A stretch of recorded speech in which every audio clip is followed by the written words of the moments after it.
Pangunahin na gamit natin dito dapat ito ay isang gusali na magagamit natin for social event, for seminars. Hindi na kailangan pang mag-intay tayo ng isang sakuna para ito'y gamitin natin.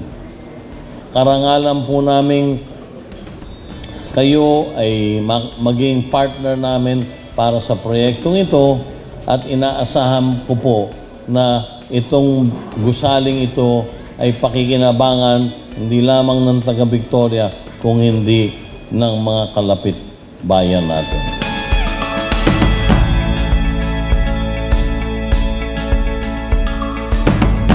Pinapangako po namin na aalagaan po namin, and rest assured that this will be utilized in such ways that will enrich the lives of our constituents for generations and generations to come.